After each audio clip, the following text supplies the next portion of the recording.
Okay, I want to call to order the meeting of the Inspector Committee at 11:08. First item is ratification of the minutes from our January and February meetings. The January was a web meeting, and then February meeting we met here in person. Everybody had a chance to look at those minutes? While they're doing that, Mr. Chair, you may do a roll call. Do a roll call? Okay. Thank you. Okay, we'll put that on there next time. Okay. We'll start here to my right and go around the table, introductions and roll call. Diana Rose, present. Brad Phillips, present. Barbara Evans, present. Kristen Warman. Brian Woods, public member. Michael Malloy, staff attorney. Doug Oldmixon, executive director. Mark Morris, Animals and Enforcement Services. Gwen Jackson, Education and Licensing Services. Matt Hart, public. Tony Slagle, government affairs for Treic. Doyle Williamson, inspector. Lee Warren, committee member. And Mr. Aiken's on the line, right? Correct. All right, great. Greg Aiken, present. Thank you, Greg. Okay, now we can go to the minutes. Anybody have any comments on the last two minutes? Do we need to do them separate Do we need to do them separate? minutes? Let's look at the first one, the web conference we did on January 23rd. You want me to pull it up? If anybody has any questions? Motion to approve. Second.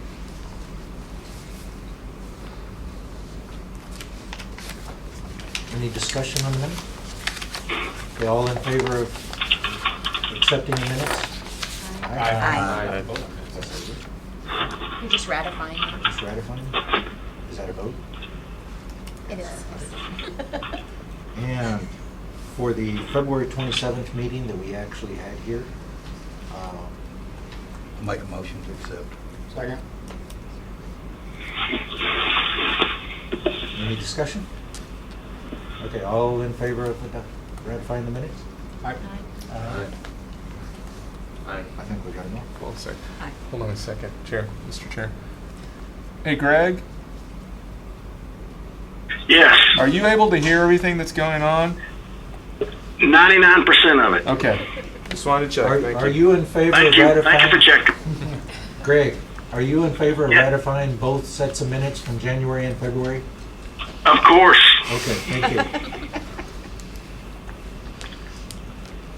Okay. Third item on the agenda is general comments from visitors on non-agenda items. If there's items that are not part of this agenda, is there anyone who wants to speak to the committee? Seeing none? Reports from subcommittees. Let's start with Mr. Brad, Enforcement. No, nothing to report. Okay, no, star by your name, okay. Lee, SOP. We haven't done anything. Oh, God. All right. The standard subcommittee met, had a good meeting this morning in which we kind of laid out the groundwork for the next set of potential revisions to the standards of practice. We've compiled a list of specific items for discussion that we'll be discussing in future meetings. We are still open for new topics, but we will start hopefully having enough meetings to where we can get things ready for the committee before the end of this year's cycle in January. Okay. Good. Education Subcommittee. Mr. Gregg? Yes, I've spoken with Miss Jackson, and we're going to get ready to start working on a list of things, whatever she comes up with. And if anybody on the committee has anything that they would like for us to specifically work on, please let me know. We have not met at this time, but we're getting ready to do so. Okay. staff reports. Mr. Chairman and members, I'll just kick it off. As I think everyone is very well aware, we're in the middle of we're on the downhill side, actually, past the middle point of the legislative session. And we have two bills over in the legislature that were initiated with our stakeholder professional associations at the request of the commission and the board. And on the commission side, there's a few education items in there that will benefit this body as well, if passed. We do not have a specific bill dealing with inspectors. There was one proposed draft that we actually saw, but it never got filed. That was to change the composition of the commission itself, but that never got filed. So we're cautiously optimistic. Our bills are one is already out of the Senate and on its way to the House, and the other one is favorably reported out of the committee, Senate committee, to the full Senate floor. I think the House committees are just waiting for the bills to come over. But our sponsors have been very receptive, and our professional associations working very closely with us, and we have no concern about anything that's happening with those bills. So that's a positive for all of us. At the agency, I know you guys get a copy of my monthly newsletter that goes out to the whole team. And so I don't know if there's anything, I'm not going to repeat all of the things that are included in there, but at any time you are welcome to respond and ask me about something that we've included in there. Our technology, or our ITS division is making great strides on upgrading our equipment to new standards of efficiency, and also looking for ways to technology has become not something that you purchase so much as lease, and so we're moving much more in that direction. We'll actually save the commission some dollars and get us better service, frankly. So I'm happy to answer any questions that you have, any concerns about what's going on at the commission with the staff team. Anything. Otherwise, it's our pleasure to be here to support your work. We appreciate that. Can't imagine what we'd look like if we didn't have your support. I appreciate that report. Kind of Yes. gives you a sense of what's going on Oh, in-house. the Yeah. report from Mr. Robinson? Mhm. Yeah. Yeah. Kind of gives an idea of there's stuff going on down here other than Yeah. what we do. I'm very busy. Take some of the mystery away. Well, we do want to be transparent. So I'll turn it over for both enforcement and licensing as well.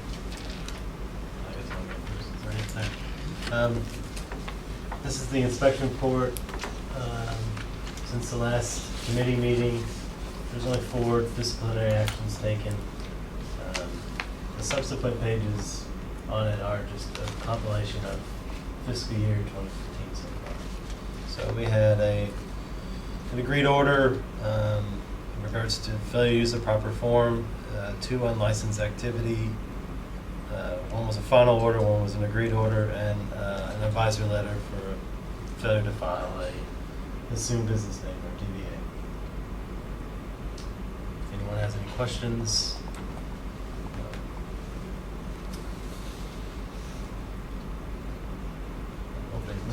Which one of these unlicensed activities is a repeat offender? It's the final one, it's a $5,000 one. That's our difference. friend. The Is that final Collin order was County? a defaulted That's order. our friend. Dallas County. And the green order was, a professional inspector that was expired, and they signed as a green order and paid them as credit. Okay, and so if whoever this person is keeps it up, what's going to be done about it? We've tried to refer this to Dallas County DAs, they've refused it. So this is as far as we have for our power and ability to just administratively find the individual. We've, tried, Have these fines been paid? oh no. I think there's $35,000 or $40,000 or something like that. 35. So. Tim? And counting. Do you know how this guy's, who this, I'm assuming it's a male, but maybe it's a female. How is this person getting their business? Yeah, we opened, with this one complaint, we actually opened it up against the other license holders that were involved in the transaction, the broker and salesperson. And through our investigation, we discovered that the buyers or the clients themselves are contacting them individually. So they find them either. So this is not a licensee referral? No, not that we can tell in at least the past few cases that we've done. And then Mike, in this one, didn't the buyer just show up with the unlicensed inspector and just showed up at the house with him? That's how the inspector got in. Yeah, the buyer showed up, was like, "This is my inspector," and the individual represented himself as an inspector. So the license holder, the salesperson didn't think any other way. And we're trying to attack this on the other front with the different associations, Metrotex, GLAR, CCR, trying to get the word out about this particular individual so that they will stop referring him if they are, or if they run across him, to address that immediately. Is his name public? Yeah, it's Jeffrey Wayne Gardner.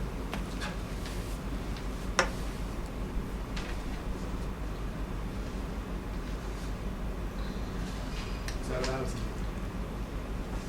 Any questions on enforcement side? We've been doing good. Thank you.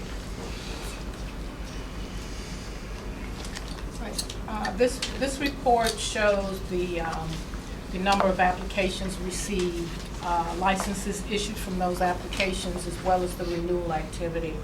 And you will see here that so far this fiscal year to date, we've got an increase in number of applications, number of original applications that we've received and processed, up by over 24.5%. Last year to date was 248. This year to date, it's 309. Also, on the total renewals for this fiscal year to date, over 71% of the inspectors who were sent renewal notices renewed, which was a total of 720.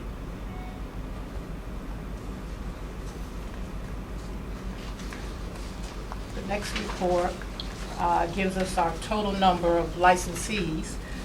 We have 2,550 active inspectors and 548 that are inactive, which brings our total to 3,098 total inspectors, which includes both active and inactive.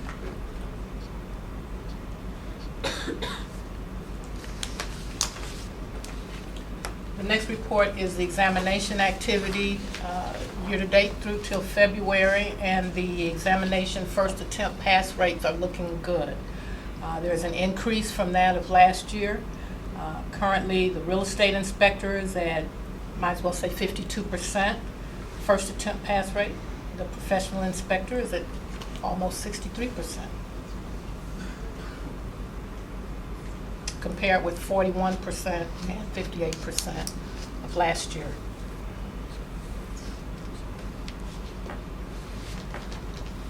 Okay, the next report is the report on instructors. And we've broken this report down to include the number of ride-along inspector instructors, as well as qualifying and continuing education elective instructors. Okay, that should say instructors and not inspectors. And I want you to know that this report is kind of a work in the making. By that I mean, this month I've been looking at these numbers and we're going to further break them out for you. So that the next report will be a further breakout, and I won't be including totals at the bottom. And the reason is because those totals aren't adequately reflecting how many instructors we've got, because these instructors can teach, All of them. yes, all or more than one, so they're counted multiple times. So the next report you see, I won't include totals. Now, that's legal and ethics update. Is that combined inspector and agent? Or is No, that? that's only agents. Okay. And that's why I indicated that I'm going to pull those numbers out, so the next one you get. Matter of fact, I'm going to go back and redo the February report. Okay. Okay. Gwen, on the ride-along instructor, anybody that's qualified now under continuing education or MCE can do that, correct? Now, they're a little bit special. The ride-along inspector instructors, yes, they do have to be able to teach the Teach. qualifying. Right. Yes. Okay, that's what I thought, okay. But they do have to apply to be a ride-along? Yes. In addition to any other? Yes. So you- It's a you may- separate approval. So you may have like 3 different, Yes. They may be approved to teach that, and they would be approved to teach qualifying, which is the core qualifying. and then and be they- separate for legal and ethics? Yes. You could have up to 3 of them. Oh, if you there's wanted to there's do it all. more. Well, I mean, You for get multiple inspectors. different instructor licenses. Yes. Right. Here. For Treic? For Yes. inspectors? Well, for inspectors, there's the continuing education, there's the qualifying, and then there's the ride-along, and then there's the SOP legal and ethics Okay, so there'd be 4 different, categories. and there's not any, so if you wanted to do all 4, you'd have all 4 of those certification endorsements. Yes, you would have all 4. If you wanted to teach all 4 and were qualified, yes. It's tedious. All right, not that you would, but they're separate. There's not any one that includes another category. Well, the qualifying one would include the continuing education. Okay. So you could do continuing ed, if you did qualifying, you'd do them both, but you Mhm. couldn't do ride-along or legal and ethics. Right. Under the You have to core. get Separate separate approval. approval. Right, okay. I just want to make that clear. And that's something that the education committee we would certainly welcome the education committee looking at the instructor qualifications requirements. And if there's a way to consolidate those that makes good sense, make a recommendation to the committee.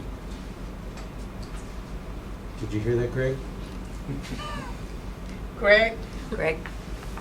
I'm not listening. Go ahead. That- Yeah, I'm writing it all down. I heard you, Doug. Greg, that's one that will be on our list. Okay. Okay. That's it from.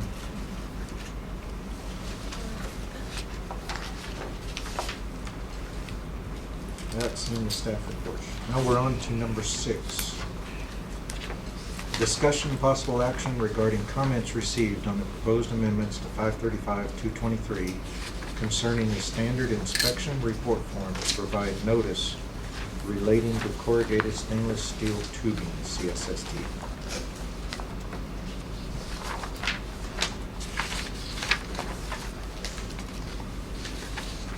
So the question initially, we want to discuss, we went through this the last 2 meetings, we modified what we have on the report form. So there's 2 areas here, the report form and the standard. Did you want to review this? Do- Well, what the committee chose is to update the disclosure in the report form. And that's the only amendment to the report form that the committee has Okay. approved to date. You did And- receive several comments on that Yes. proposed amendment. Yes, we've got a couple of comments.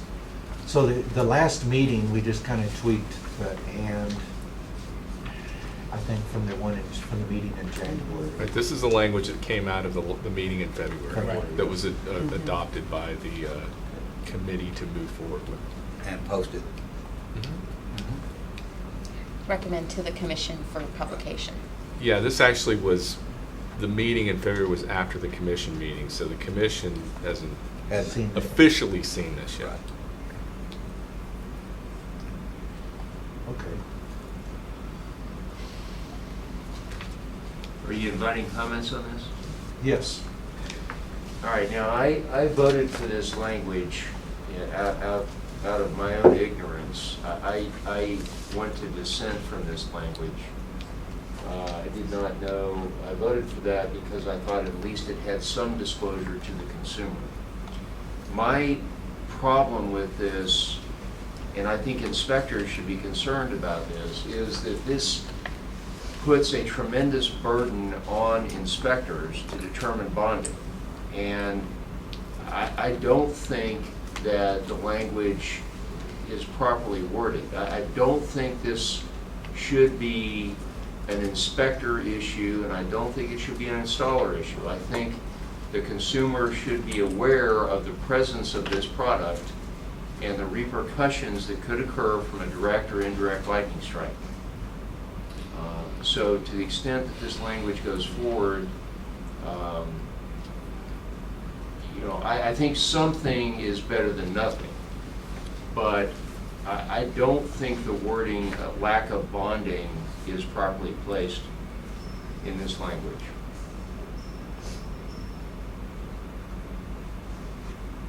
And I think all inspectors should be concerned about this, because I'm not sure how an inspector can determine this. How can an inspector determine lack of bonding when a lot of this is going to be covered up by sheetrock insulation? Right. I mean, to me, that's a tremendous liability for inspectors, and I don't think it really solves the consumer disclosure issue. Now, if it's properly disclosed and the buyer says, fine, I can live with that, if my house is not going to get hit by lightning, then that's the buyer's decision. Comment? I think this particular spot of where it's at is not necessarily putting an inspector at risk. It's simply just a consumer notice saying a lack of bonding can be an issue. That's really all it's saying. Now, our standards tell us we have to check for bonding, regardless of what this issue is actually on the agenda. That has nothing to do with this. Our standards tell us we have to check for bonding, period. I think if we simply put that the presence of CSST as a hazard is irresponsible on our part, because I don't think there is enough documentation that shows that the material itself is bad. We have a report here, which an ungodly number of pages that I tried to read through, and in the conclusions they're very vague as far as whether it's actually a problem or not, whether it's bonded or not, so on and so forth. So for me to say, yeah, let's just put in there that it's a hazard to have any CSST in any house, I think we're overstretching where we really should be. I mean, it's no different than any other product in a house that could be a deficiency if it's not installed properly. Because right now there just isn't enough information that tells us if it's not installed properly, it doesn't work just fine. Because there's stuff on both sides. But from this, for what we're talking about, to just put a notice to the consumers that there is documentation that shows a lack of bonding on this can be a hazard. And that's all we're really saying. I don't see it as putting another liability on inspector. We're just simply advising the public that a lack of bonding on there could be an issue. And that part of our standards, we're going to check for bonding. There's a departure provision if it isn't visible or whatnot. Okay, so be it. We have to put in there that it's not visible. But we're just, all this is telling people that if there's a lack of bonding on that gas piping, then that could be a hazard.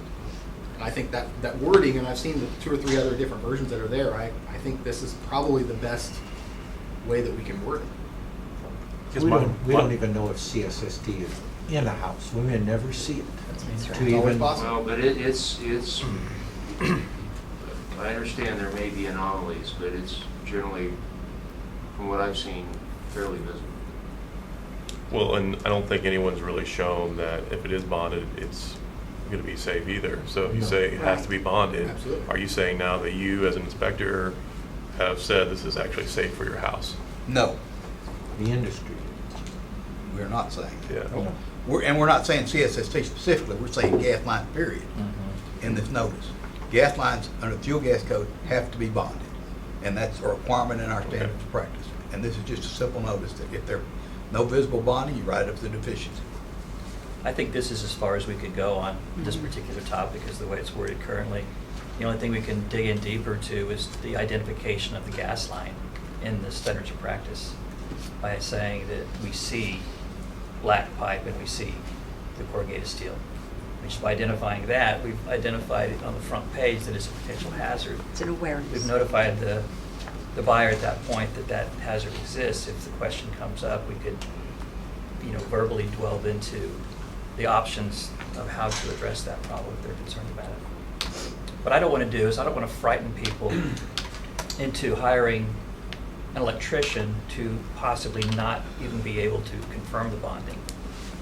So that's always a big concern for me is diverting a buyer down a path that may not be a cost-effective correction based on the act of God, truly is what this is. If lightning strikes a house, is where this damage can come from.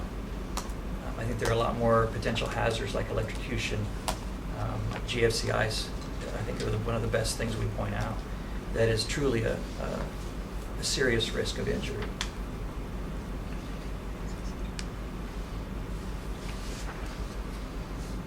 Any other discussion?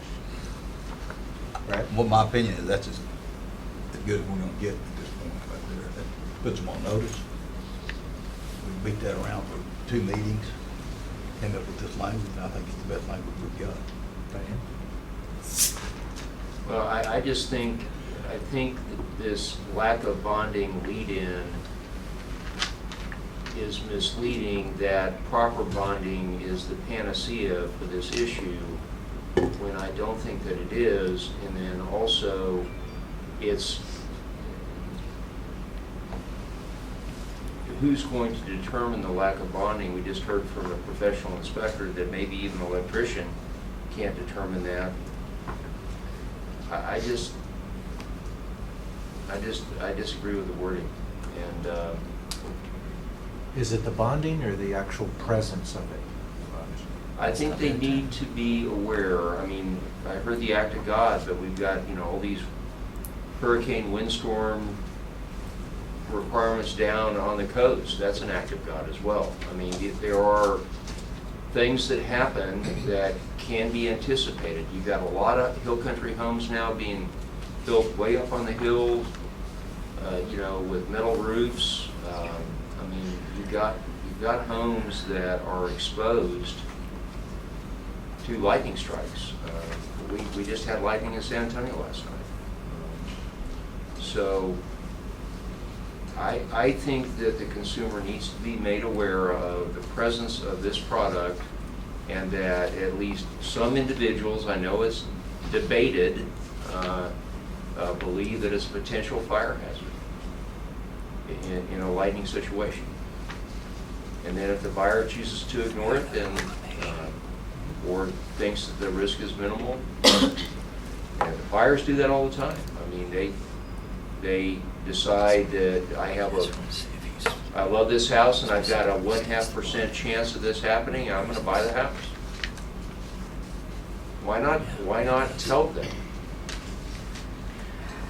The governor is pointing out specifically improper bonding of the material of this proclamation. So I think we've been given a directive to follow that proclamation in our warning.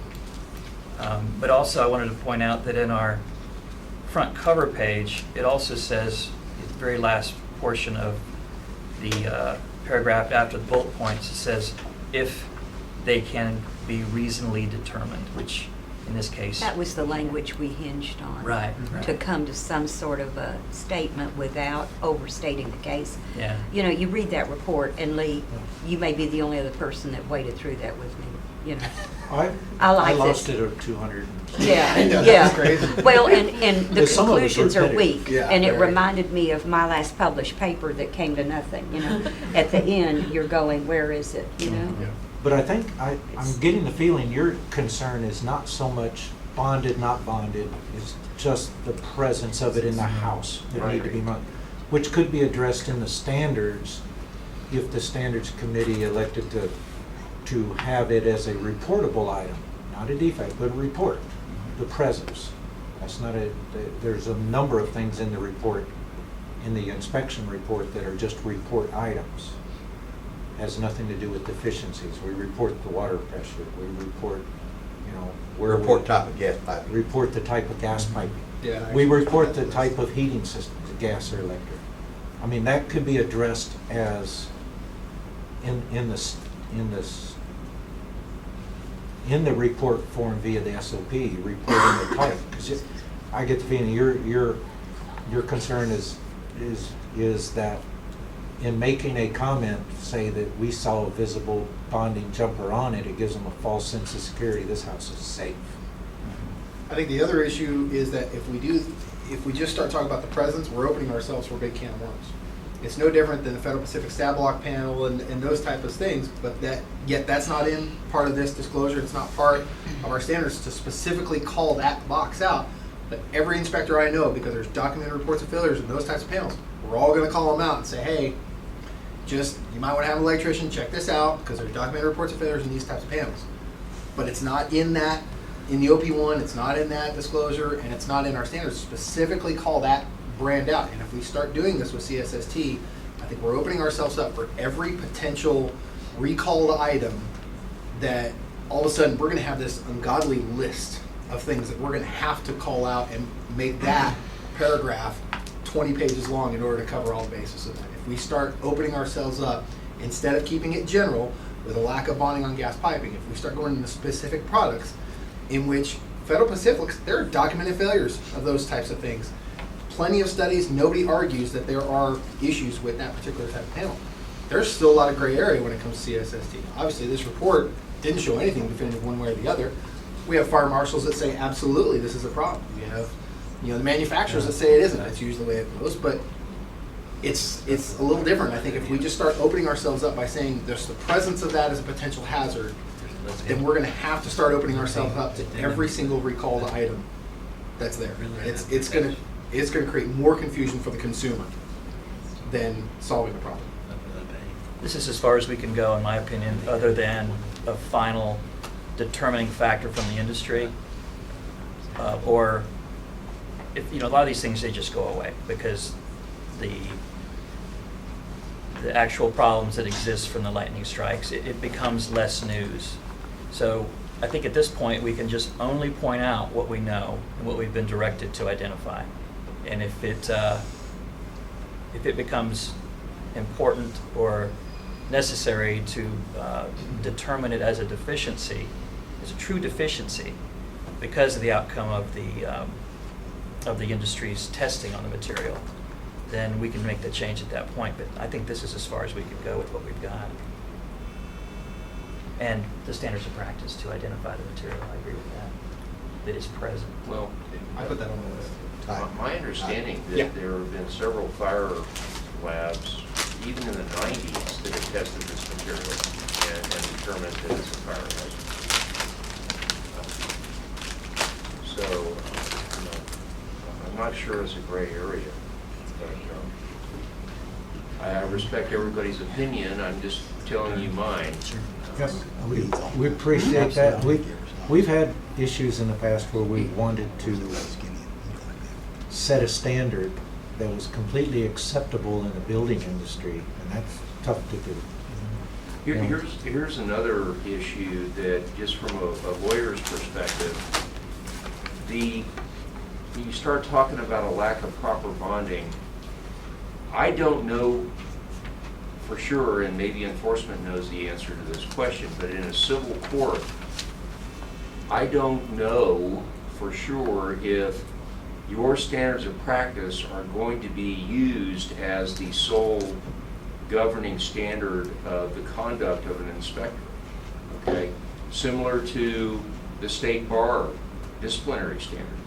There are clear case law that say that those standards cannot be used as standards of conduct in a civil liability case. So if we start talking about in the inspector's report lack of proper bonding, but yet the standards of practice cover you guys if you cannot determine that, I don't know where that's going to end up. Where you have in your report that there's a statement that with CSST that there's a lack of proper bonding vis-a-vis this product, whether the SOPs are going to completely protect you. And if I was an inspector, I'd be worried about that. We worry about lots of stuff. Yeah. I don't think Every it's- house I go to. I don't think Yeah. it's proper bonding, it's lack of bonding, period.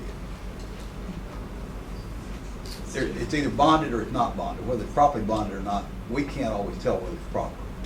If there's a visible bond, that's what we're looking for on inspection. Be it corrugated stainless steel or black pipe.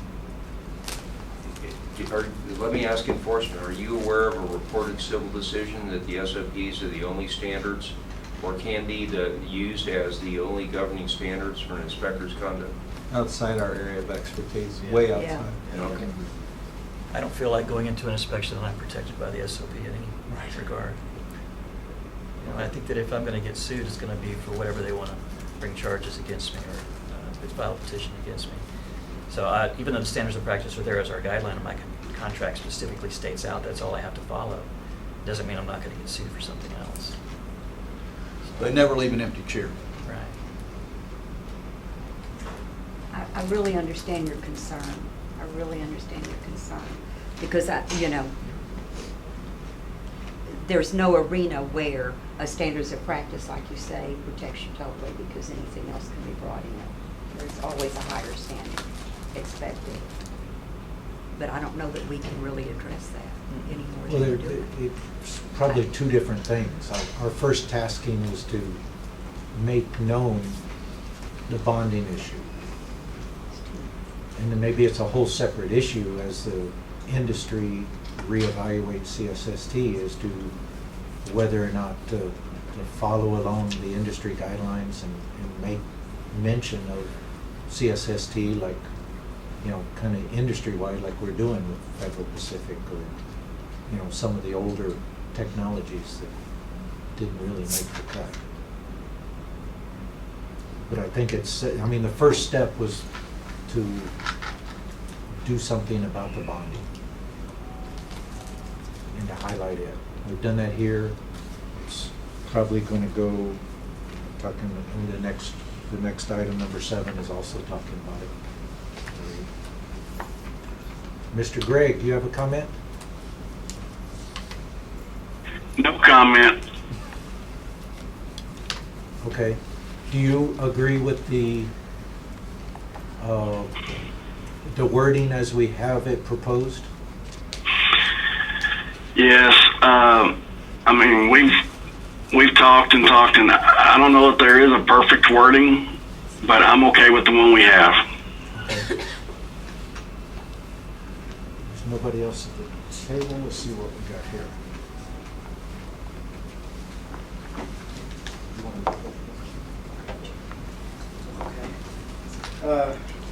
Good morning, my name's Joe Gonzalez. I'm here representing the Texas Association of Real Estate Inspectors. Thank you for listening. First of all, I do agree with Brian. We've got some issues here. I guess my concern is I'm hearing him talk, and I'm hearing that there's not a concern about this product, then why are we even addressing it? If there's not a concern, take it out.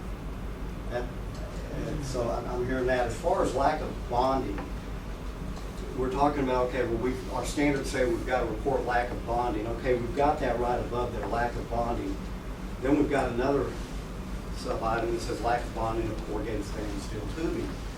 Lack of bonding of correct me if I'm wrong, but lack of bonding of gas pipe is a shock hazard issue, where lack of bonding of CSST is a lightning strike issue. It's specifically separated in the code. There's a new code item specifically for CSST.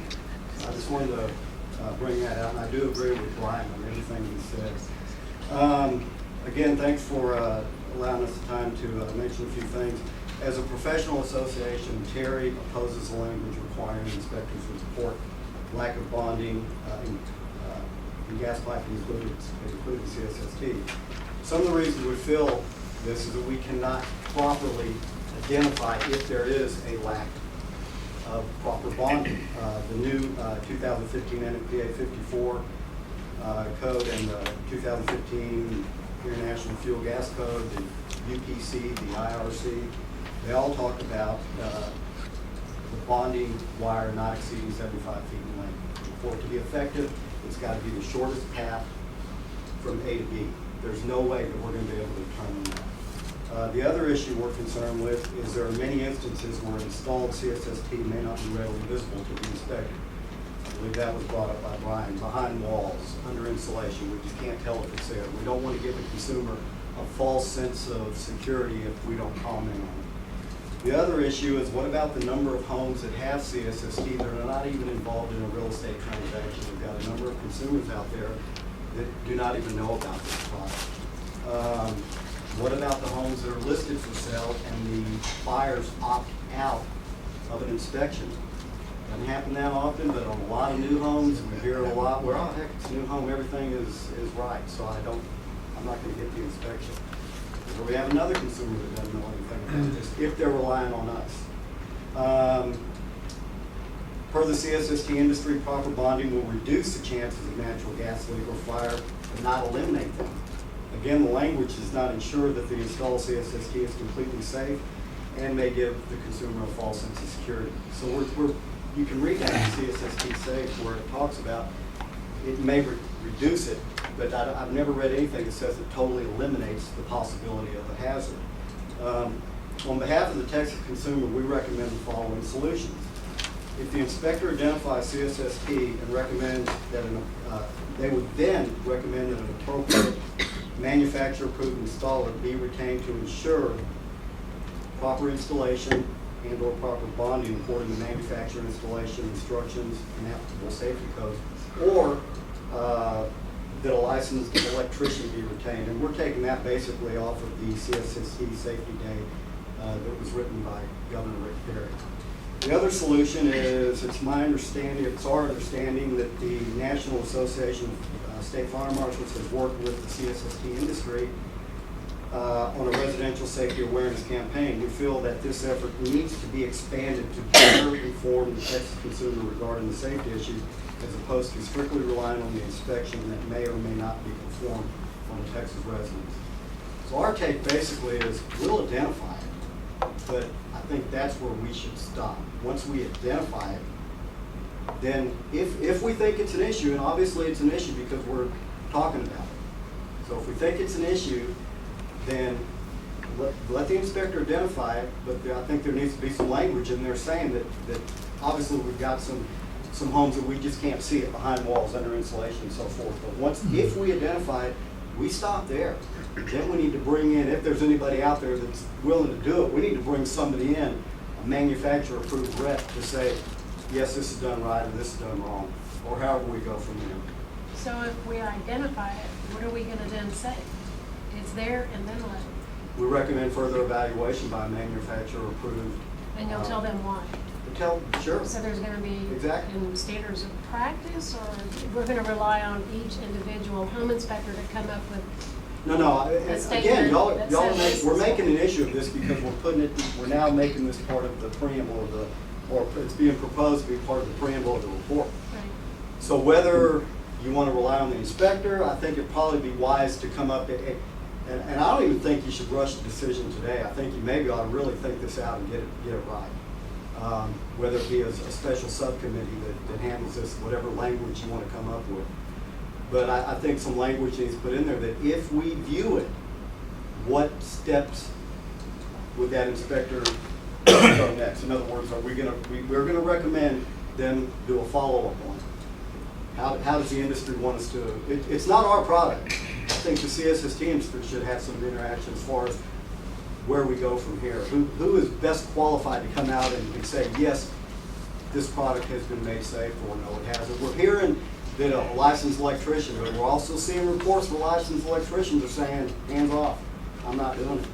So where do we go then? Is it a manufacturer-approved representative? Mr. Gonzalez, can I ask you a question? Sure. When you do inspection now, do you note the lack of bonding on electrical? Sure. Is there any difference if it's not visible? How do you write it if it's not visible now? Then I do not see lack of bonding. So it's a deficiency. Sure. Would that not be the same on a gas line? Sure. Okay, does that not answer your own question? No. It doesn't? This is something completely different. This is. It's lack of bonding, period. On a gas line, whether it's cocaine, stainless steel, or black pipe. Let's back up then.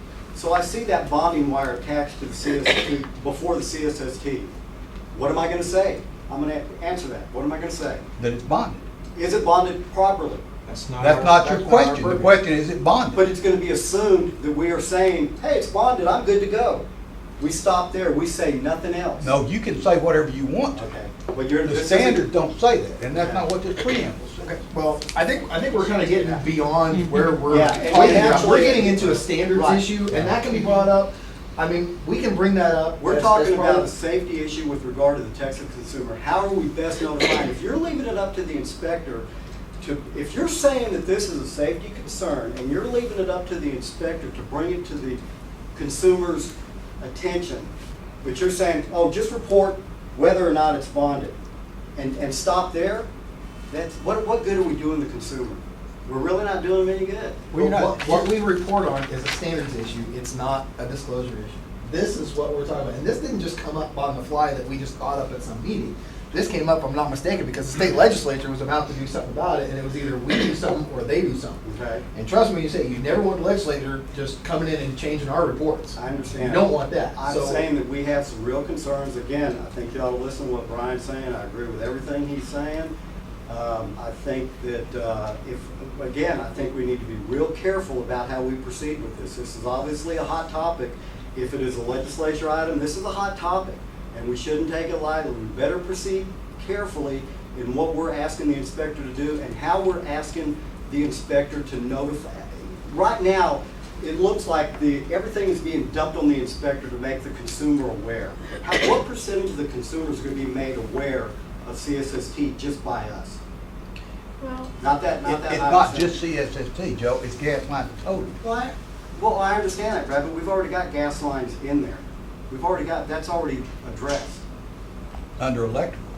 We're just adding the one line, Okay. bonding on gas line, period. and I just, And we've got, Diana handed me this, it's got the same, nearly exact verbiage that we've got in her. we have two letters, one from Omegaflex that was sent to the Real Estate Yeah, I saw Commission, which seems to be supporting what we have added, and then we have another one from the Sure, state fire supporting. marshals that's also supporting it. From the state fire marshal, yes. Right, I understand. so I Like I guess, said, But have you, is anybody here from Omega Flex or the State Farm Marshal's office? No? Yeah. Again, I've read reports of them working in conjunction. I haven't seen anything in Texas. Has anybody seen any public awareness campaign on CSST safety in the state of Texas? I haven't. Yeah? Yeah, go look at the Fire Marshal's Texas office. State Fire Marshal Yeah. website. They have a video. There's a 7-minute video. Yeah. That's all about who's that. sending it? I mean, if somebody knows to go to it, or is that something that's being, I mean, the only thing I've seen with it is after something has happened. But as far as there being like commercials or print ads, I haven't seen anything in that regard. That was one of the suggestions, because this issue's obviously been around for at least 18 months, 2 years, Sure. that we've been dealing with it. And in the newsletters, in the Insight newsletters, was a suggestion to the discussion of the issue and a suggestion to perhaps for inspectors, made them aware that this campaign was ongoing and that resource was available, with the understanding that perhaps that's something that an inspector might include in their report. Because I know inspectors include lots of information about recalls and things that don't have anything to do, that may have, may be pertinent to a specific property, but it's beyond the standards of practice. And so So I know that, and I've seen a couple of reports since then that basically include that in the boilerplate language. Right. That there's a issue, go to this CSST safety website, which takes you right to the Texas Fire Marshal's website. Now, I see, I see this as having two separate issues. One, from a standard side, and what an inspector should or should not be calling out. And I agree, that is a good conversation to have, and we need to have that conversation. But that's not what this conversation is. To me, this is a yes or no question. Of all those items on those little bullet points, improperly installed appliance, is that a hazard or is it not a hazard? Yes, it's a hazard.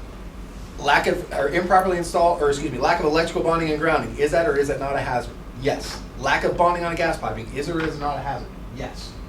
And it's, to me, it's a yes or no question. If it's a yes or no question, it is a potential hazard, we should put it there. It's not telling an inspector what he should be calling out, what he should not be calling out, or the extent of what he's doing. That's what the standards are for. Yeah. This is simply just a consumer notice that it is a potential hazard if there is a lack of bonding in the gas supply. A lot of that we can clearly see. We know that it's got a gas pipe. So as far as bonding, the standard, the code standards, whatever state that it should be clearly visible. If you don't see it, that's easy.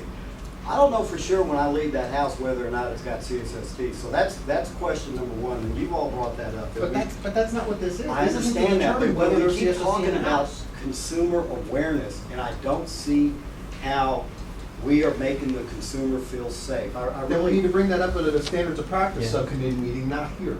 That's not what this is for. This is to determine whether that is an actual hazard or not. If we And just- I think you'll agree that a lack of bonding on a gas supply system is a hazard. I understand that, but I'm hearing, I'm hearing two things. I'm hearing, well, you know, it really hadn't been concluded that it's that bad because tests have shown this and that and the other. Then why are we making an issue? No, we're talking about just specifically CSST. That's not trickling back. We're not just saying lack of bonding on CSST. We're saying lack of bonding on gas piping, including CSST. Okay. Fact, I mean, it's a black or white. It's a defect or it's a potential hazard if there's a lack of bonding on the gas supply system, Yeah. regardless of what material it is. That's our take on it. I think we are going to paint ourselves in the corner with this. I really do. I think when it comes to the CSST issue, since lack of bonding on gas pipe is more of a shock issue, CSST is more of a lightning strike issue. That's a separate. They've got separate bonding instructions for that. And I have put that on our list for the next SOP subcommittee as we go through this revision. And I absolutely think that's something we gotta address, because I agree with a majority of what you're saying. I have no problem with that. My problem is this the right spot that we should be having that conversation? I don't think it is.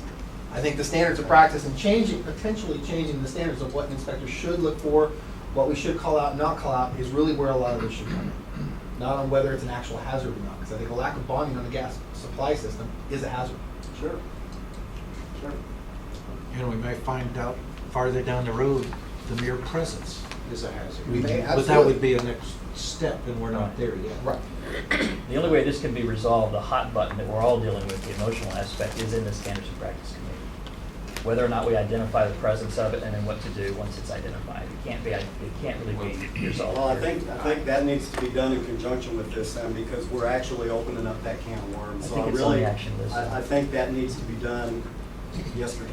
So what you're suggesting is that we don't make, and we're not trying to beat you up, I just want you to know. No, you're not beating me up. But what you're suggesting is that we don't make any decision today, now, at this point of adding or putting that statement in until we've addressed it in the standards of practice. I think that if with what I'm hearing, I think they need to go hand in hand, because we're opening up that can of worms. We really are. And so the consumer's gonna think, well, okay, I've got it. You said it's bonded, I must be good to go. And you're saying, well, it's up to each individual inspector to determine how they relay that information. I think we need to get that out there immediately. When does this have to be resolved? At what point? This meeting. Should have been resolved As far as this verbiage is concerned. The goal was to get this to the full committee on their next. Commission. Full commission. Commission on their next meeting. Which is On our May next 4th. meeting. Mandate. And there's no way the standards of practice can address this. is it? Absolutely not. Well, that would, Not a chance. if we wanted them to go together, that would mean nothing would happen probably till Well, next I spring. agree with Joe. I do think they have to go hand in hand. If we present one of these in an official form on the promulgate a report that it has to be there. I think our standards of practice has to address it to a certain extent. If we put this out there ahead of time without instructing the inspector on exactly how to either identify it or voluntarily Well, here we're direct not them. trying to identify it, we're just identifying bonding, not even, We're not even identifying, we're identifying a potential hazard. Right, I agree with That's Joe, what by this by statement putting is. this in the preamble, we are identifying it as a hazard, and now we have to address whether or not Lack we're of going to bond. identify it in the section of the report under electrical, if that's where we deem it goes. I think we have to address that there as well if we're gonna put this on the front page. Otherwise, we create confusion among the consumer, and that can be very Quinn, misleading. Brian? a couple of hands down at the end of the Do table. you want a stronger statement about CSST totally than, Doug had a comment, and then I'll make. okay. Oh, sorry, I was trying to answer Doyle's question, which is, in fact, we already do. They already are hand in hand. They already are, because the hazard is the bond. If you want to determine whether or not CSST is hazardous just by its mere existence, that's a completely separate issue. That's not our role, is it? And it's also, well, whether or not you decide to spend time on it, that's a different issue, okay? If in fact something were hazardous, were clearly hazardous, I think it's appropriate for this inspector committee to make recommendations to the commission on what to include in the scope of work, in the standards of practice. So as much time as you want to spend on identifying additional hazards or reporting the existence of potential hazards because whether it's specific stab lock box or whatever, if you want to do that, it's well within your purview and your purpose to do that. But this, and I hear what Joe is saying, that in fact it may be appropriate at some point to to address that issue. And in his mind, merely mentioning it here raises the question whether or not it kind of begs the question. You said the lack of bonding is a hazard, but you actually pointed out, there's other kinds of gas piping that you didn't mention, okay? And so it does raise that. It raises the specter, just the simple fact that we use those 4 words, corrugated stainless steel tubing, right? That there's something there to be concerned about. And so I think for an inspector to say, let me just close the circle. So Doyle's concern is, we've already done this. It is hand in hand. It's already required to check for bonding, already there. And this raises that issue of 2 different kinds of potential hazard, both the shock and the fire hazard. And so what are you going to say about it? I'm not sure what you're going to say about it, but how detailed you want to be, or a recommendation that you want to make, I think really belongs in the standards of practice review, which Lee and his committee are going to undertake, and I think that's appropriate. I don't think we need to wait. This is my opinion on this. I don't think we need to wait to identify the potential hazard because we might decide to identify additional hazards related to the product. Yes. To reiterate my point, first of all, to address Lee's concern about how far does this hazard list go? Well, I mean, if you take that the opposite direction, then we should delete all these. We have a number here, properly spaced balusters, etc. So I understand that the list could get longer, but I don't think that that's, we already have a hazard list here. So to me, if it's a recognized hazard, it should be identified as such. And to me, the hazard is not lack of bonding, the hazard is the product. I think in the Lubbock case, that house was properly bonded. And we all know what happened there. So I think this language masks what the hazard is. Bonding may help in some situations, but I don't think that really is what the hazard is.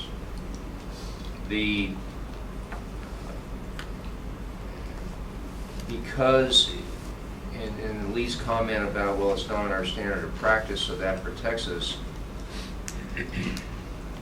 You know, I'm not really sure about that, because I don't recall ever saying that, actually. I mean, even if we Well, didn't do anything. maybe I misunderstood you. Even if we didn't adopt, recommend anything, lack of electrical bonding, it's still there. Sure, but we're making this a specific item now. Including, yeah. But It brings over. Right, that we're is, heading, and everything else up there is addressed in the SOP. but we're heading in a direction that I'm adverse to, and that is nothing. And I think, again, something is better than nothing from a consumer's perspective. And lack of bonding is in the SOP. Right, but again, and I understand what you're saying, but to say that, oh, we're already required to do it, if we're already required to do it, then why are we addressing this right now? And I keep hearing the same thing. Well, because legislature's gonna do something. CSST is a hot topic. It is a separate item. There's a separate bonding requirement for CSST. My concern again is that everything up there is in our SOPs. All the hazards up there, we address it in our SOPs. We don't have anything in our SOPs to address CSST. So I really believe if we throw this out there without giving any inspectors any direction, and I don't have a problem identifying it, but if there's that much concern where the industry cannot even say, yeah, if you do this, it's going to positively, you're safe. They can't even say that, then we better watch out what we're doing. And I don't have a problem as an inspector identifying it, but then we need to get somebody who is qualified, more competent than me, whether it's, you know, this gets back to the manufacturer. Get one of their reps, whatever, an approved technician, come out there and tell me if this product is safe.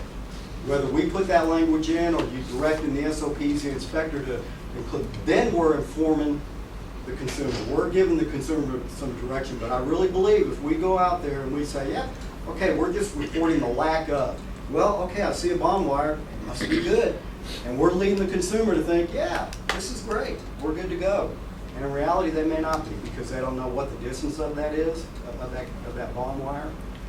They don't know if it's a stall problem. And that isn't part of what we're trying to. I understand. Proper bonding is, I the proper understand, is. but we're opening, again, we're opening up. But if we don't do anything until we do more details in the standards, that's delaying the whole process. Are we, let me, is there a mad rush to get this approved by May 4th? Is it something, is there something, am I missing something that says we've got to get this done by May 4th, or? Because again, I really believe we need to think this out and cover those bases. I want more speaking on this. Yes, I need. Okay, that's it for me then, thank you. Thank you. Questions? Okay, we've also got James? In other words, you're tired of hearing from me. No. We're going right through lunch. James? All right, so this is going to be pretty similar to what Joe was going over. If you guys want a copy, I can pass this out. This is going to be Treic stance. My name is James Hudson, Hudson Home Inspections of the Austin, Texas area. This is my first time standing in front of you guys, so don't beat me up too much. Brenda is on the line. She said that if there are any questions, they can be directed to her. They just asked that I read this out loud. Anybody care to read along? Yeah. We all have copies. No, we don't have this Yeah. one yet. All right. As Treic considers the issue of CSST, its hazards, and the impact of Texas home buyers, the Texas Professional Real Estate Inspectors Association, Texas Internashi, and their combined membership wish to submit our opinion and position on the proposed reporting requirements.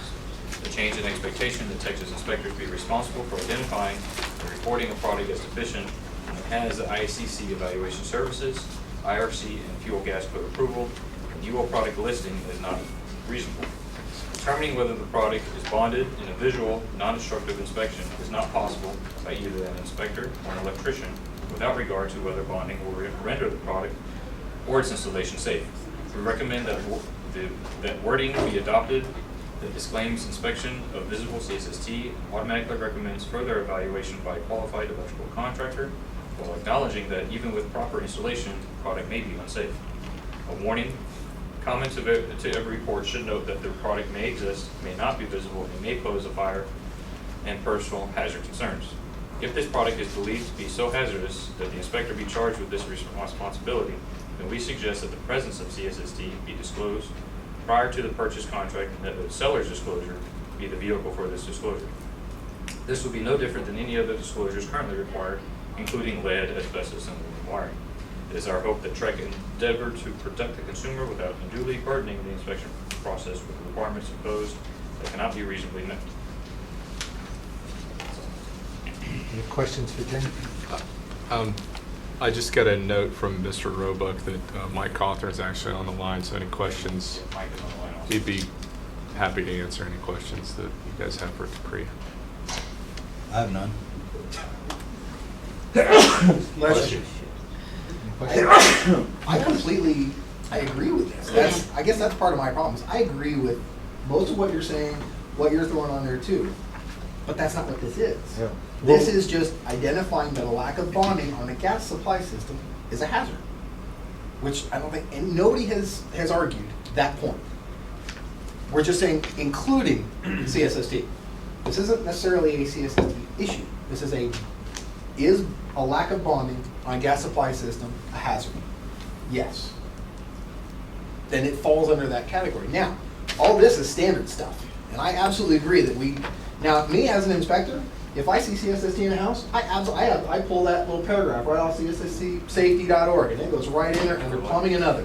I absolutely put that in there. As a business owner, I've made that conscious choice to do that to protect my client. Do I think it should be in the standards? I absolutely think we need to have that discussion. But as it relates to the agenda item that we were specifically talking about, lack of bonding on gas piping, is it or is it not a hazard? Yes, it is. So I think it should be in there, but I definitely think this has to be addressed in the standards as far as CSST. We're going to go forward. Not to beat up too much, but I do agree with Ron, what Joe's already said, but I mean, it already says lack of electrical bonding and grounding, and you guys have mentioned bringing up specific products, whether or not it should or should not be in there. Lack of electrical bonding and grounding is there. Yeah. But people can take that as specifically to the electrical system and not to the gas piping system. I think we have to understand that we've been directed to come up with this corrugated steel thing. I agree with you. Right. Any other questions for James? Somehow. Ms. Vincent? Sure. I'm Lavera Vincent, the director of the Brennan Till Foundation for Gas Line Safety. Brennan was my cousin and also a friend. I know you all have heard this, but we're here for the same reason, education and awareness. I don't think I'm here to point fingers, but it's not the plumber's or inspector's responsibility to identify the CSST or if it's bonded or grounded correctly.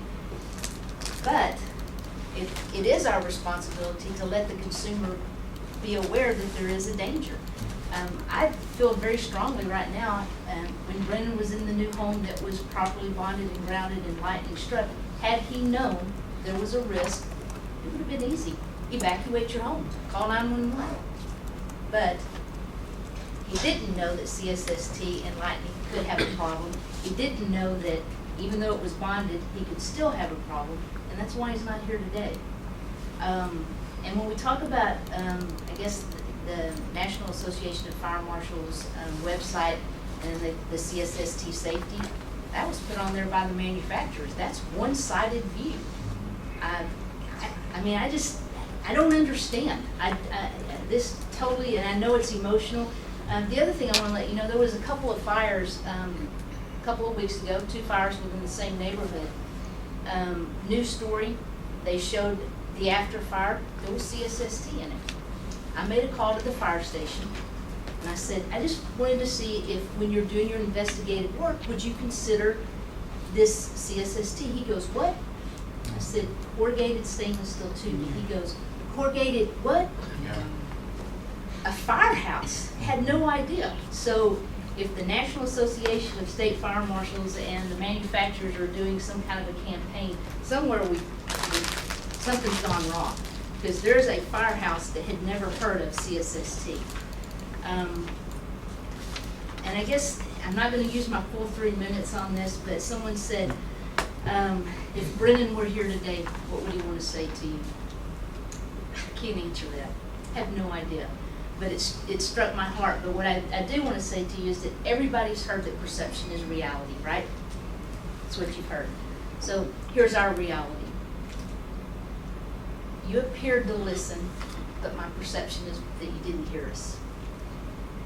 You've been warned by experts, but my perception is that you may not have heard or have heeded their warning. And our perception is that you only react to one side of the story, and it's not ours. The last time that I was here, I challenged you guys, don't let this happen to another Brennan. So my challenge today is, would you guys change my perception in what you do? Thank you. Thank you. Any questions from Ms. Spencer? Okay. Yes, sir. I just wanted, just for full disclosure and transparency, Mike would like to speak, if that's okay. But you're, as the chair, you can determine whether or not he's called in. So, Mike Cawthorn. Okay. Mr. Cawthorn? I'm sorry, can you hear me? Yes. Yes. You can't believe how much away from online I am right now, but I'm struggling with hearing you. We obviously have presented a position statement. The pinch that the inspectors are in right now is an approved product that we're being asked to call ugly. And as Joe said, there's no resolution to it. The experts that we're listening to in an ever-mounting amount of information say that this just should not be used in a lightning-prone area. Now, can we tell if something is bonded or not? Not really. And that's what the experts are also saying, including master electricians. And the final thing that I wanted to say is that when these items are mentioned to buyers, they're not finding electricians who are willing to put their name on the line that the houses are safe. We also have the owners who are in dire jeopardy, whose houses are being tainted, if you will. So this is not a simple thing that you're putting forward here. This is pretty convoluted, and the evidence is mounting that this stuff is not good. I think that's about all I have to say. I'm sorry, I'm getting overwhelmed by background noise here. Thank you very much, Mike. Okay. I'm going to make a motion that we move forward with adoption as proposed. With this wording right With the here. wording as proposed. Second. Discussion? I think that, I'm opposed to this language because I think it improperly identifies what the hazard is. And I think it's potentially misleading to the consumer. I am in favor of some disclosure over nothing. And I am concerned, even though I'm not here to speak on behalf of inspectors necessarily, but the public, that it puts way too significant a burden, and almost impossible burden, in my opinion, on inspectors. And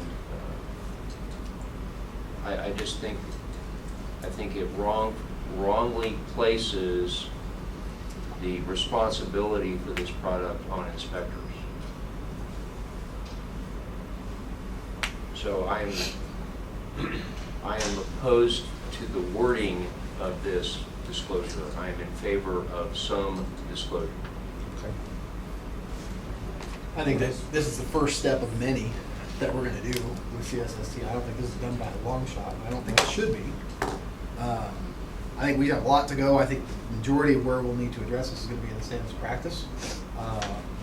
But in the spirit of the hazards disclosure, I think the word accurately describes what the hazard is, a lack of bonding. Not necessarily on CSST, just lack of bonding on the gas piping, that it is a hazard. It appeases why this all started in the first place by just adding on, including CSST. But I think the rest of it just needs to be dealt with on the standard side. You'll probably be seeing it. Oh, yeah, Okay. I'm sure. I've got a question. Yes, ma'am. If we were to leave this wording out, where would that leave the consumer on awareness of this as an issue at all? Clueless. Yeah.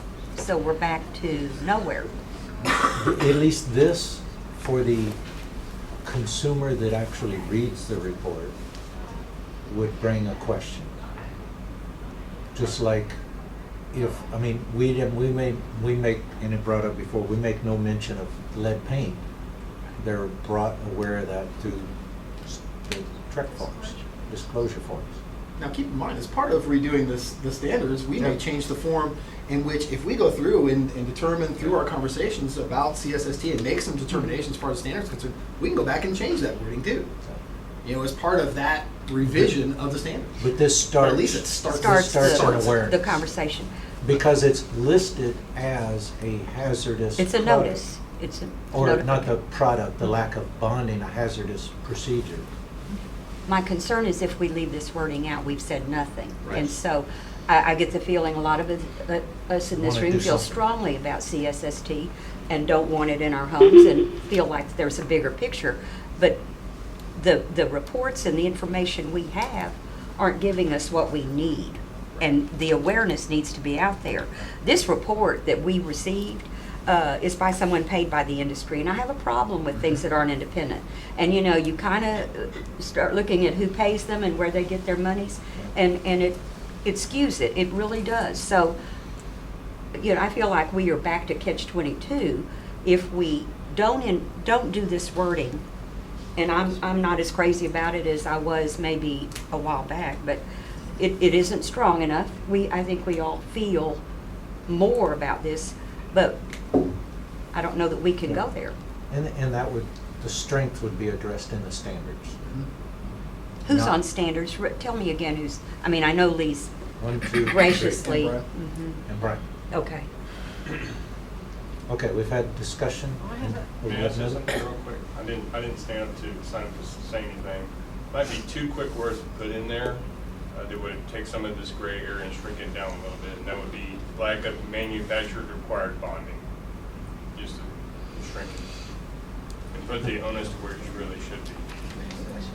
That would make it seem that it's done satisfactorily. It would, Take away from us. Well, we can't make I that didn't invent- determination. Yeah, I understand. Yeah. It still comes I back didn't to us. invent it, I didn't install it, you know, I don't have the specialized tools to even check it or any of that stuff. My question is to Mr. Oldmixon, and this is kind of going a direction that was brought up earlier. If it gets put in a seller's disclosure, is that a Treic form or a TAR form, the seller's disclosure? About whether, just like lead paint and all the other things that we. Sure. Well, lead-based paint is a federal, that's a congressional requirement. Okay. The seller's disclosure is in the property code. Texas legislature does that.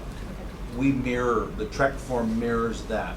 Okay. TAR adds additional things to their seller disclosure form as a recommendation on behalf of their members for the members' clients.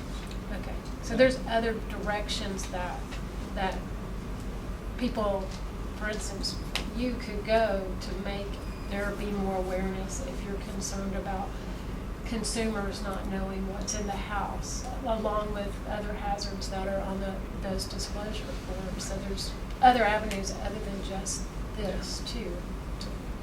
I'd love to see it on the seller's disclosure form. Well, I think we all Well, it's like Joe said, all the houses that don't even get an inspection, Right. this wouldn't have anything to do with. They don't all get a seller disclosure either. It's true. Right. But- And if you can't, But all we and can if deal you with can't what see we it, see. We can't. which sellers are gonna know it Yeah. if you didn't tell them? That's true too, so. So, So we're Same with touching, lead-based we're, paint. we're touching a piece of the market. a first But step. it would affect the new construction immediately. Right. they're not required to give sellers disclosure on new construction. If there's a realtor involved, they do. Nope. No, because that's been limited or Nope. occupied. Foreclosures aren't required to either. I know, but I'm seeing them being used. Yeah, but not- They are, the Yeah. builders, Some many builders actually use the form because it gives, buyers have an expectation Right. of it, but legally it's not required. I understand, but if they're using it and it's required, it's on a standard form. Then they're they would gonna have disclose to acknowledge it. Correct. The builder would know whether CSST is Absolutely. there, that's right. Okay, we're ready to take a vote. All of those in favor of adding, as presented, the last bullet on the hazard list? Let's say raise a hand so I can see here. As published up here? As published up there. Greg, are you in favor? In favor?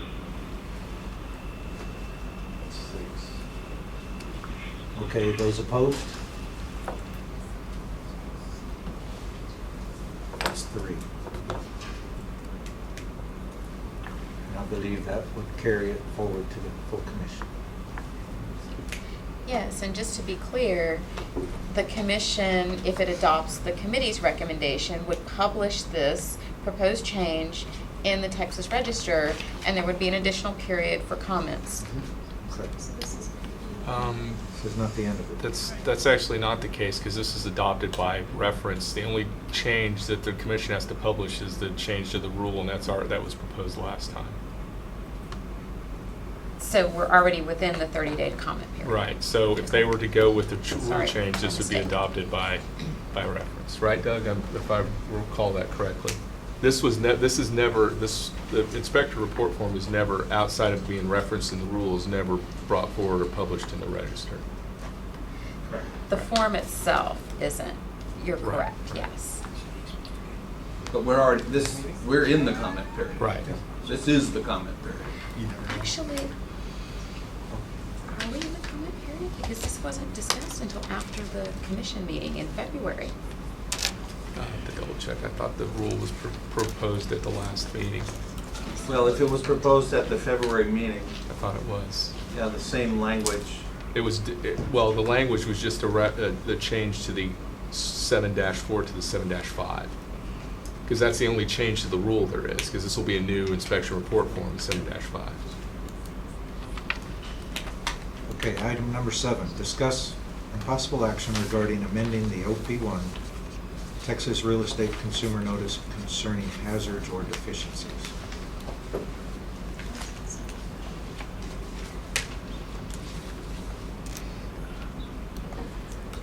Do you want me to speak to this, or real quick? Go ahead, but I It's- think the discussion was to try to make it mirror what's. Well, on the there's table. 2 points to this. One is this, that the OPI form would, yes, mirror that there'd be a mirrored change based on, because it basically mirrors the hazard language. An additional discussion was that Commissioner Jones at the last meeting had raised that the committee might want to consider proposing something to the full commission, or asking the full commission to move forward on making this a mandatory form, because right now it's voluntary. Because his concern was that the form, even though because it's voluntary, people aren't getting it. So just a recommendation that the commission might have the broker lawyer committee look at making this mandatory. That would give it more saturation to people that don't do inspections. Exactly.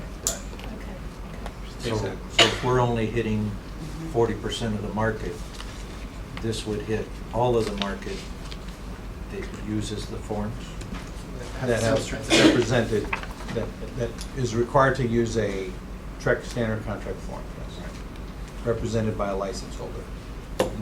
Which is significant more saturation. I may have missed it. You said it would be mandatory for the broker realtor, or for the broker realtor and inspector? No, it's Inspector's already in already the in. inspector form. It mirrors. Yeah, we already have it, it's for the. This, So the the form real- itself is not part of our requirement, but the information, the verbiage is. As proposed. So that, With so that, No. so the recommendation is to the full commission is to upgrade the wording, but there are two recommendations also to make this a mandatory form. So that would widen the net to everyone using the forms. Yes. Most of us have the OPI in our pre anyway. That's a Okay. part of our report form. This is just making sure that everybody else who doesn't get an inspection gets Has this. that information, If they're okay. using a Treic form. Yeah. And many transactions are done by attorneys that don't use this. It will. This it is won't- true. But that's why it's just for realtors. So The it'll- licensees that use this, that use the forms, will, The that's what we're talking promulgated about, form. making it So mandatory. So it gets more of the market, plus if they're doing an More inspection, of it, but those- not all of it. they have the Correct. potential of twice having it highlighted in their mind. I need to ask about that. Essentially, it would be, you recommend to have the broker lawyer committee review this to see if it's something that they want to. Do we need separate motions for the two? Yes. Yes. I'll make a Two motion separate to, issues. I'll make a motion to accept the wording as it mirrors our freedom. And I'll second that. Any other discussion on modifying the wording as presented? Okay, let's take a vote on who all would like to see this wording modified as presented. Greg? Greg, Yes. are you okay with modifying the OPI to reflect the changes in the report form? I am. Okay. And all of those are not in favor? Are you voting? Yeah. No, Vote no, against when you, it? No. when you say, What was the third one the last time? We said 63. when you say modify, you're talking about, Not changing the OPI at all. Wait, That, okay, so this vote was to accept the modification to the OPI as presented. I'm opposed to the wording of it. Okay. So it's the exact same vote as the last one. Yeah. right, just two different So places. 7-2? 7-2. 7-2. Okay. Assuming the chair voted in favor. Did you vote? I'm voting for it, yes. Okay, it's 7-2. Okay, now the Okay. second half of this, I'll make a motion, and we recommend to the broker lawyer committee, We'll recommend to the commission. that that they take recommend to the into- broker lawyer committee that be a mandatory form. Second. I'll second. Too late. we can let you vote. Any discussion on that? So it'll go to the commission to recommend. It would be part of your report. Or would it be All those separate? all those in favor, now will, Yes. all those in favor of forwarding this to the commission to be included in the transactions? 1, 2, 3, 4, 5. Great, so we're at 7-2. And all of those opposed?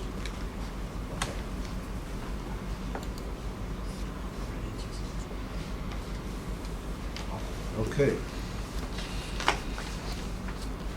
And just for clarification, the two opposed is specifically the wording. Yes. And my belief is the intent is a raising awareness without a solution to the problem. Well, from everything I've heard, it doesn't matter if it's bonded or not, and so. If there's a direct strike, the house is going up. Yeah, The gas may help it, well, black pipe or yes, CSST, it's a hazardous material in your home. if you have a direct lightning strike. Right. That's kind So of the lack history. of bonding is once again words that don't have any meaning for that as a material. Bonding's gonna help if there's an indirect strike, from what I. But that's not on this, that's not what we're talking about though. I mean, We're talking about bonding and how it relates to a fire. And lightning hits, if you think about it, lightning hits one place, there's gonna be there's gonna be one direct spot, and there's gonna be lots of indirect. Mhm. The bonding helps mitigate the indirect we gotta be careful here because we've already That's voted on kind- something and I now we're in know. between agenda items. But that's your intent, that's what. Yeah, that's where I'm coming from, and I'm just Okay. saying from being not an inspector and how I would, interpret it. It gives us information on how standards will probably approach it. Okay, last thing on the agenda is future meeting agendas, items. Anything from the board or staff? No one at this time? For agenda items? Anything pending, unfinished? Okay. Number 9, meeting dates. What is the window that we need to be looking at as far as related to full commission meetings? The next commission meeting, of course, is on May the 4th, and then after that, there'll be one in mid-August. So you're looking at either late June or early July. Late June would be About the nice. window. Late June on calendars? 22nd, Not be busy 19th in and December. 22nd. I'm gonna be gone. So you must not be busy in the summer.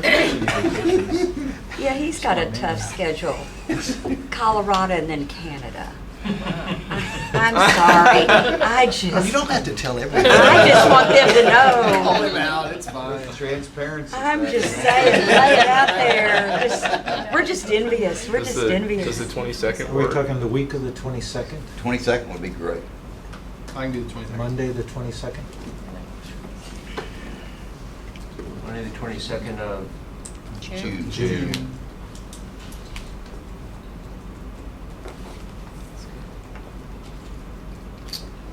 Okay, so times. Are there any subcommittees that want to, Standards Grab- subcommittee before that, please. 9 o'clock?